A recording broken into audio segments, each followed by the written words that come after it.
En el caso del contrato por tiempo indeterminado, indeterminado, Okay.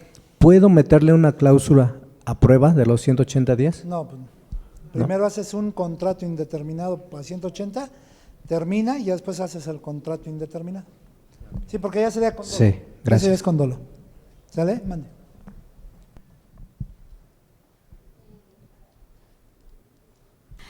Por ejemplo, bueno, yo llegué a tener jefes que nos llegaban a comentar que dependiendo de los ingresos que tuviera una empresa, a lo mejor te llegaba una revisión y, por ejemplo, las empresas más pequeñas que teníamos de 10 millones o de 5 millones… ¿Pequeñas? Decían, esa no te preocupes, vamos a preocuparnos por las más grandes. Entonces, en esas empresas se tenía como que no todo al corriente. Entonces, ahorita con lo que se está viendo, hay un riesgo, es tanto empresa grande o empresa pequeña, ya no es de que… Cualquiera. Okay. Ahí no hay un monto como tal.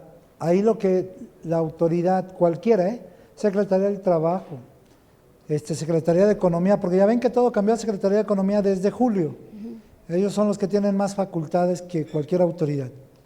Ahí dice que cualquier empresa que encuentren con operaciones no declaradas, no reportadas en operación real, te puede vincular a cualquier proceso. Okay. Sí, ya no hay un monto. Hay empresas que les han caído hasta facturando 1,000 pesos mensuales.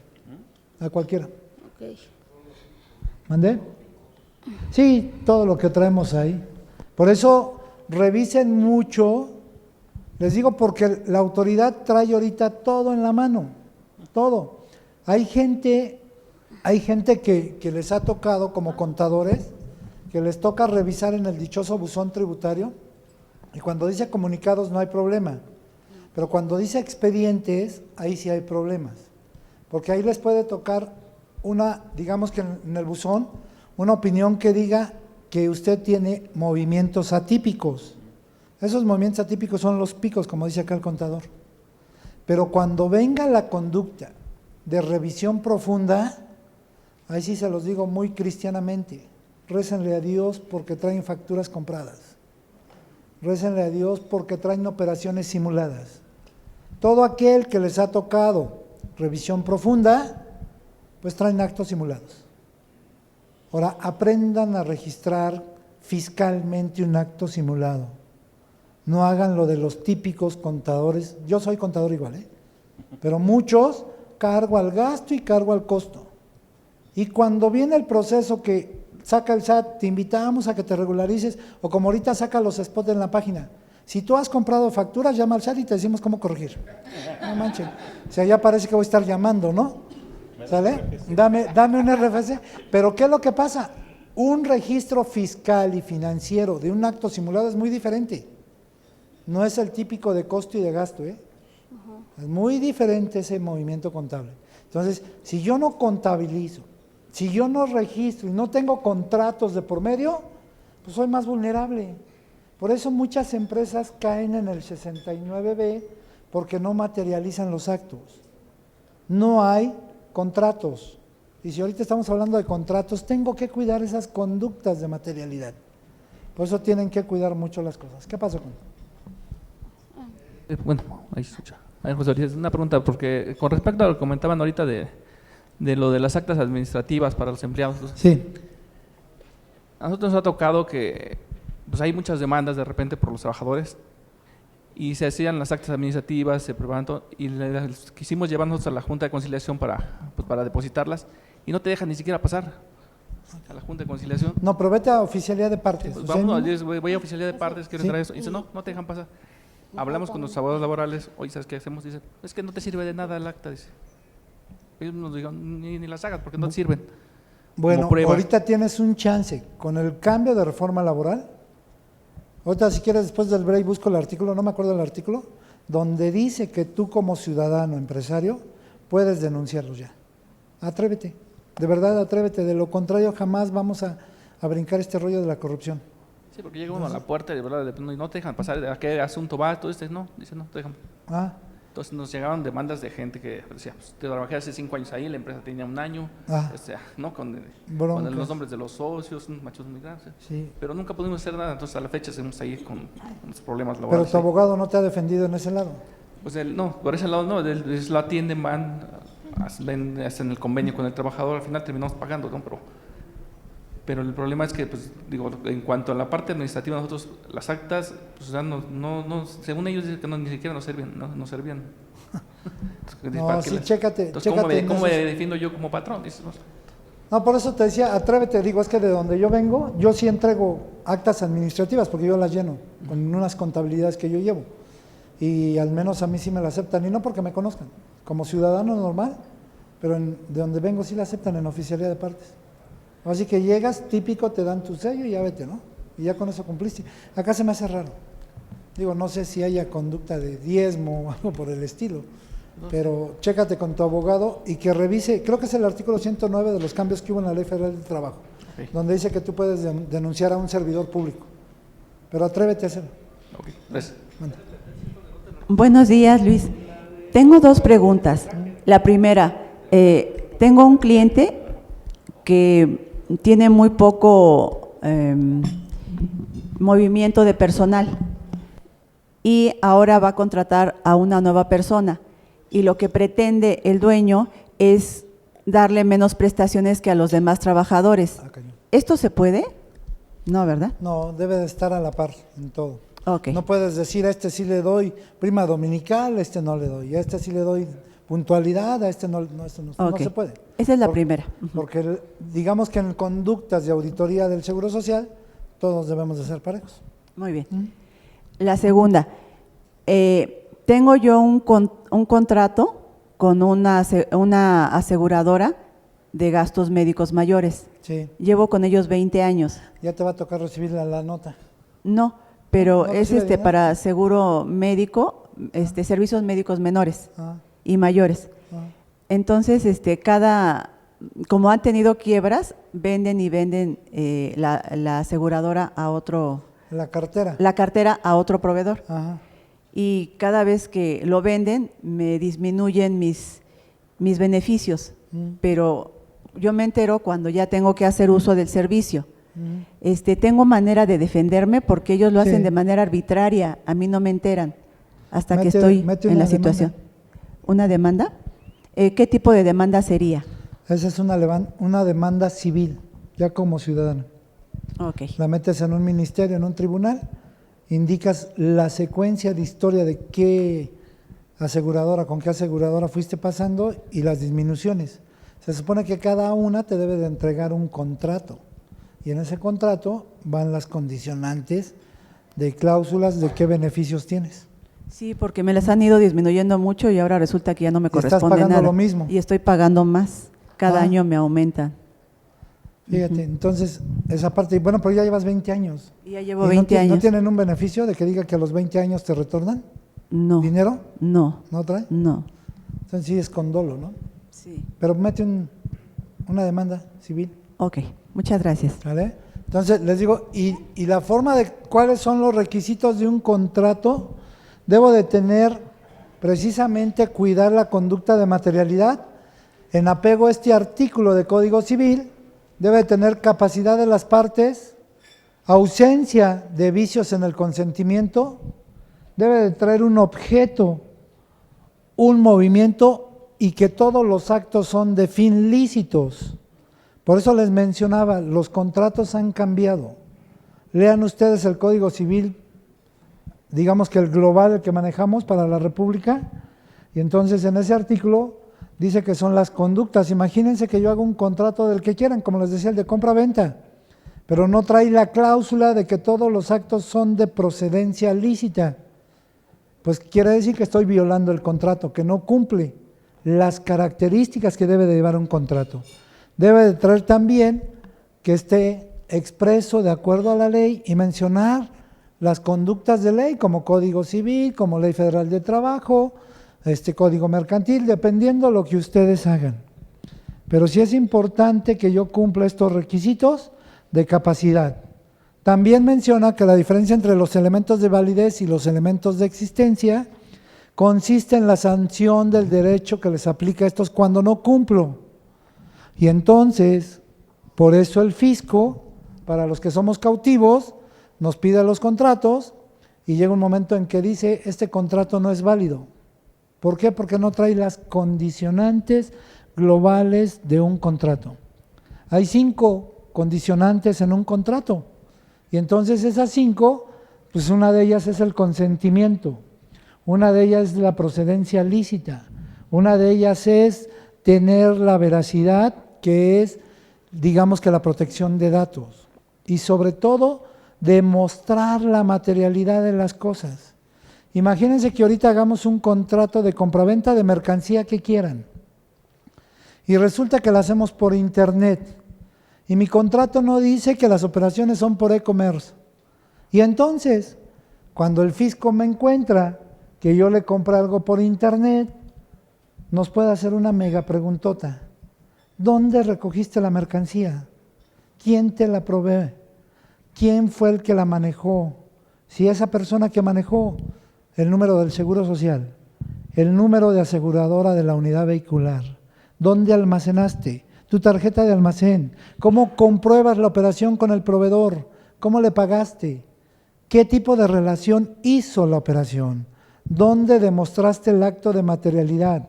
¿Fue por teléfono, por correo, por verbal, en un café? Esa pregunta de tan solo el hecho de compra y venta que no demuestre la materialidad me lleva a responder casi 20 preguntas en una sola. Tan solo ustedes pregúntense, los que hacen operaciones por comercio electrónico, al que le compro, ¿tiene su cédula fiscal que diga que hace comercio electrónico?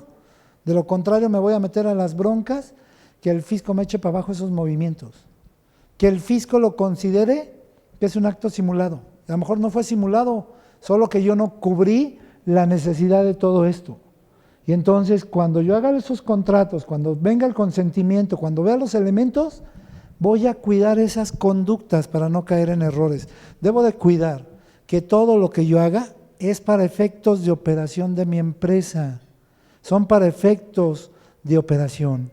Por eso les mencionaba hace rato algo. Todos aquellos que hacen contratos de préstamos, si no meten la condicionante de que el dinero es prestado para la operación, sin ofrecimiento al público en general, ustedes brincan a tener conductas de lavado de dinero. Y lo que debemos de cuidar es prevención de lavado de dinero. Y entonces imagínense cuántos de ustedes en su contabilidad o los dueños no se prestan dinero de una empresa a otra empresa. O una persona física le presta a la empresa. O la empresa le presta a la persona física. ¿Y su contrato dice esa cláusula? No la dice. Y entonces eso me obliga a reportar en la prevención de lavado de dinero. Por eso es importante que aprendamos a leer igual la ley de prevención de lavado de dinero. Artículo 17, artículo 18 y artículo 34, porque en la 32 y 34, ahí mencionan las condicionantes que no puedo permitir dinero en efectivo, los montos. Cuando van a comprar una casa, ¿qué les dicen? Hasta 680,000. Dame 500 en efectivo y 150 o 200 con cheque. Ahí no caigo en conducta de lavado porque así dice la regla. Ah, pero ¿qué crees? Mi casa cuesta 1,000,000. Te doy 500 ahorita y 500 al rato en efectivo. Y va a haber notarios que lo aceptan, desgraciadamente. Hoy debo de aprender a diseñar algo que se llama política de identificación. Por eso hablar de un contrato me obliga a tener la política de identificación. ¿Qué pasó, Contra? Y cuando uno como empresa paga con las tarjetas de prestaciones, que uno adquiere mercancía y las adquiere por Amazon o por alguna de estas empresas para la compra de bienes, ahí yo como empresa tendría que tener un contrato, o si me auditan. Si somos clientes comunes, pues no, ¿no? Pero si somos clientes preferentes de que siempre le compramos, ahí sí es importante que manejes un contrato. Si yo le compro por única vez, pues voy a la tienda y compro un chicle, pues no va a ser un contrato, ¿verdad? Ajá. Pero si voy a la tienda y cada 8 días me va a surtir despensa, a lo mejor sí armo un contrato, donde me obligo a pagarle. Ajá. Tú debes de saber la conducta. El hecho de que tú sepas la operación que haces virtual, si sabes que es importante, tienes que ver las reglas donde dice acepto los términos y condiciones. Y en donde dice acepto términos y condiciones, ahí debe de venir la conducta que es electrónica. Por eso te digo, checa código de comercio del 70 al 90. Son cambios que hubo de comercio electrónico. ¿Sale? Entonces debes de meter esa condicionante. Gracias. Entonces les comentaba, yo debo de cuidar las conductas precisamente para no caer en errores, en que mañana pues no, el contrato no sea válido, en que las operaciones con el fisco igual me las eche para abajo, y debo de tener el consentimiento. El consentimiento, ustedes saben que hay que firmar todo contrato al calce, todo, ¿sale? Porque muchas veces nada más firmamos la última hoja, y en contratos de operación, de compraventa y todo, al calce, ¿sí? Debo de meter esa conducta, y también debo de demostrar el objeto de la materia de ese contrato. O sea, ¿qué significa? Si yo voy a comprar ahorita agua y le pido la cédula fiscal a esa persona con la que le voy a comprar agua, pues tendrá que demostrarme que él se dedica a vender agua, ¿no? Pero si no trae esa cláusula, precisamente ahí es donde la autoridad encuentra el acto simulado. Los que son abogados, arquitectos, que no son contadores, acérquense a su contador y díganle cómo baja hoy en día una factura a un contador. Hoy descarga la factura y trae los conceptos. Y entonces ahí tengo que revisar que lo que ese contribuyente que le estoy comprando, cuando yo haga la operación y le pida la conducta de una cédula fiscal, pues deberá de decir que se dedica a prestar los servicios, que se dedica a vender agua, llámese embotellada en los niveles que quieran, ¿no? ¿Cuántos no cometemos errores igual con este tipo de cosas del objeto de materia de contrato? ¿Cuántas empresas no han revisado su cédula fiscal? Hay gente que todavía nos sigue mostrando la moradita. Ya hoy es por código QR, ¿no? ¿O cuántos de ustedes no han hecho el cambio, aumento o disminución de objeto social? Me gusta ponerles mucho el ejemplo de una farmacia. Entramos a una farmacia y ¿qué vende? Vende pan, vende cosas de regalos, vende dulces. Y entonces vemos su cédula fiscal y dice farmacia al por mayor o por menor. Y eso está mal hecho ya hoy en día. Hoy tengo que meterme a hacer un aumento o disminución de obligaciones, y ya hay una regla en el SAT que dice farmacia con productos de abarrotes, farmacia sin productos de abarrotes, farmacia al por mayor o al por menor. ¿Qué decimos allá afuera? Al por mayor ha de vender mucho, al por menor ha de vender menos. No es cierto. Las conductas mercantiles nos basa el que venda al público y el que vende en una bodega. Eso es al por mayor, al por menor. Esa es la gran diferencia. Y entonces tengo que aprender que la operación que yo realice sea objeto de lo mismo. Y entonces la gente que le gusta allá afuera, la gente que le gusta comprar facturas, la compra y pide de lo que quiera. Y el otro cuate, con tal de venderla, pues resulta que nada más es una oficinita de 4x4 y vende millones de pesos. Y su objeto social dice que se dedica a construcción. Y ustedes le compraron productos de droguería o le compraron servicios profesionales. Hoy en día todo eso la autoridad nos empieza a fiscalizar. Mande. En relación a este punto, hablando de los giros, yo me he dado cuenta que sí cambia mucho. El acta constitutiva, el giro es bastante amplio, y cuando se registran ante el IMSS se reduce, y cuando se registran ante el SAT por igual. O sea, es algo que me sorprende, porque en este aspecto, como abogado, que me sugieres, debería de venir lo mismo, ¿no? O no es posible. No tan lo mismo, ¿no? Pero en el objeto social, cuando damos de alta en el SAT, nos pide llegar al 100%, y siempre va a salir la que predomina más. A lo mejor no vienen todas como tal, pero algunas relacionadas con el negocio, ¿no? Yo ponía el ejemplo de farmacia. Hoy en vez de tener pura farmacia, pones farmacia y ultramarinos, farmacia y abarrotes. ¿En qué porcentaje? En una va a meter 60 y en una 40 y ya, pero dominó Pero todo el grupo. entonces es permitible porque obviamente sí, yo es lo que he notado, domina el peso del giro Así en es. el registro del SAT, en el registro Así del es. IMSS, y de repente me surge la inquietud, bueno, ¿hasta qué punto? Porque pues obviamente mi giro es muy amplio cuando se constituyó, Ajá. entonces puedo estar dentro de lo permisible legalmente. Claro, claro, pero tú ya debes de saber la conducta de tu cédula, la conducta de tu acta constitutiva, para que entonces cuando hagas un acto, estás consintiendo el acto porque tu objeto social lo dice. Un ejemplo, la mía, digo, aquí hay un contador, le acabo de entregar un trabajo. Yo me dedico a evaluar intangibles, pero imagínate que mi acta constitutiva no diga que yo me dedico a evaluar intangibles. Para el fisco hago un acto simulado, ¿no? Y entonces mi acta constitutiva dice que yo me dedico a capacitación y adiestramiento, me dedico a intangibles, me dedico a servicios de control interno, me dedico a implementar y elaboración de manuales, todo eso es mi objeto social, hasta ahí. Pero que de repente yo le venda productos a alguien de farmacia, ya no es mi giro, ese es un acto simulado. Si yo lo quiero meter ya constante, tengo que meter un aumento o disminución de obligaciones y agregarle el servicio de droguería. Entonces, no caben todos los que dice tu objeto social, pero sí el que estás ejerciendo en todo momento. Por eso en las nuevas revisiones igual, cuando nos revisan contratos, nos pide sustancia económica. ¿A qué te dedicas? ¿Cuál es el acto que tú haces? Por eso es importante, Mándico.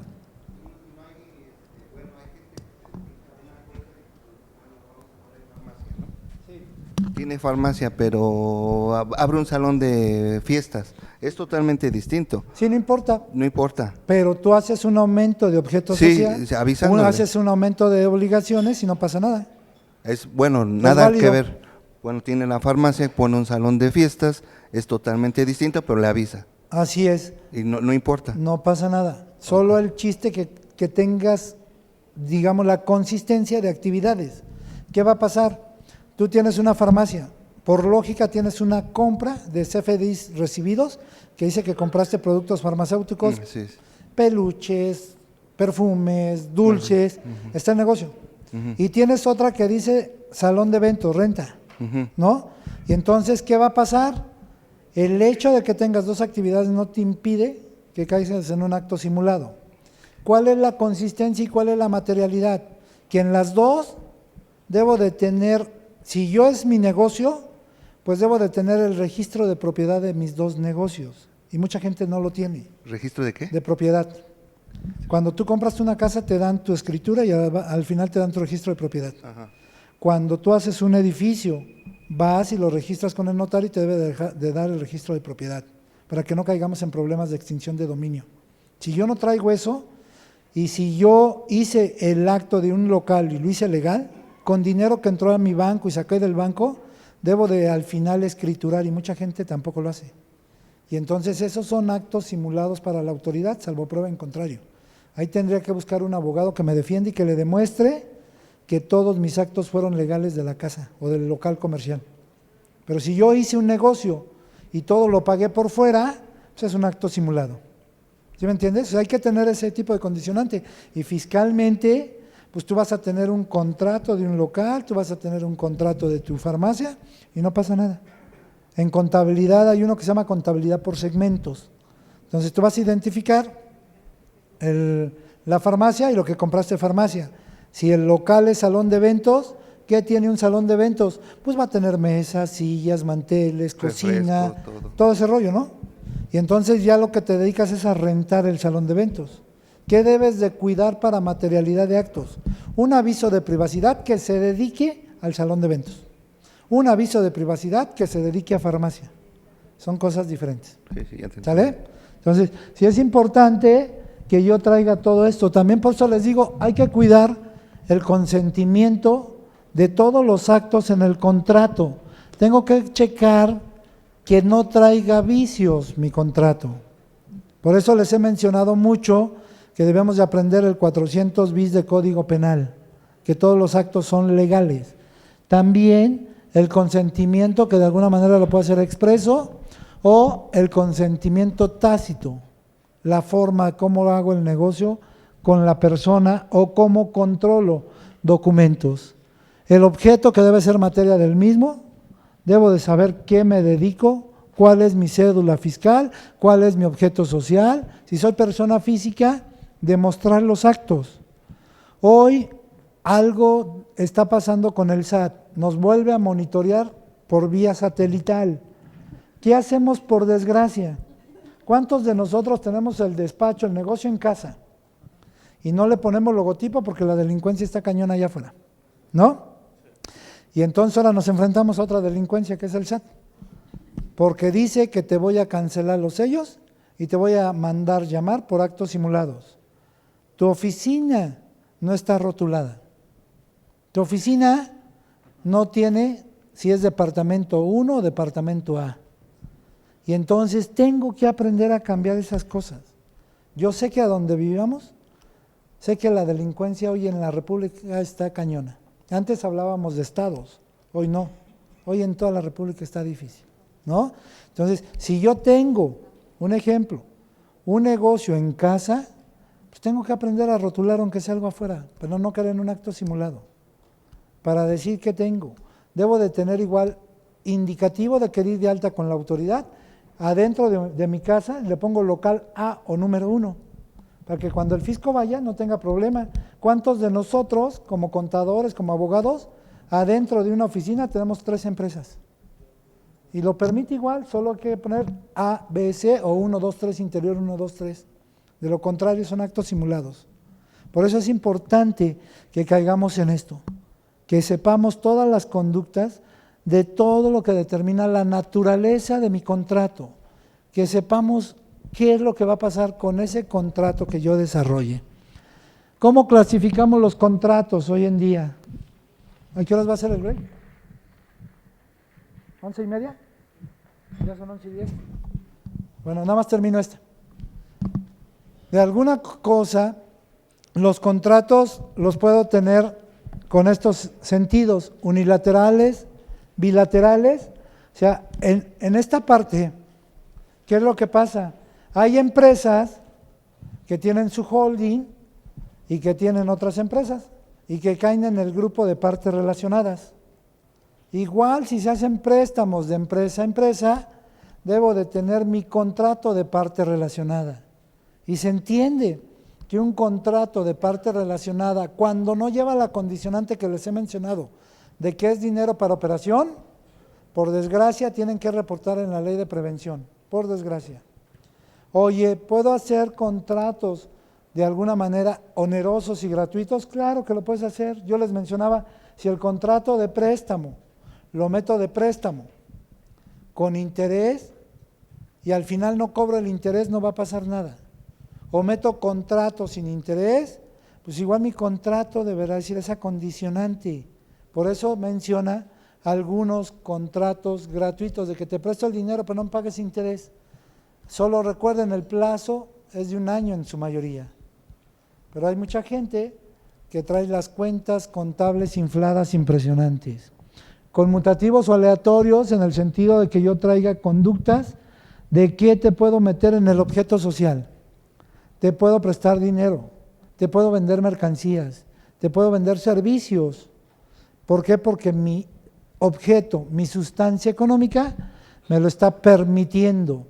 O algunos instantáneos o de tracto sucesivo, los dichosos contratos de adhesión o los contratos que hoy se mueven día. Recuerden que todo el fisco nos está metiendo unas trabas impresionantes. Yo trabajo con ustedes, yo soy un trabajador. Me mandan a Querétaro a tomar un curso y me depositan mis viáticos a mi cuenta bancaria, porque me pagan con cuenta bancaria. ¿Qué dicen las conductas legales? Debo de tener un contrato de ese monto que me prestan o del monto que me prestan al año, y mi contador debe de timbrar en la nómina mi préstamo. Oye, yo le presté dinero a la empresa porque no me depositó, pues me obliga hoy en día a tener un contrato de intermediación, me obliga a demostrar que el dinero me lo debe la empresa. Eso es de lo nuevo desde abril de este año. Y entonces, a la gente que les gusta prestar las tarjetas de crédito, deberemos de tener ese contrato de intermediación. Si me voy a la conducta financiera o fiscal, se supone que si yo voy y consumo en un restaurante y que no es deducible el 100 si quieren, pero meto ese consumo, debo de pedir mi factura con la dichosa leyenda de PUE, pero que le ponga de favor que es con tarjeta de crédito. Y a veces pues, no sabemos, regresamos a México, doy mi factura y dicen efectivo. Esos son los errores garrafales. Y entonces si le meto tarjeta de crédito, debo de tener un contrato de intermediación.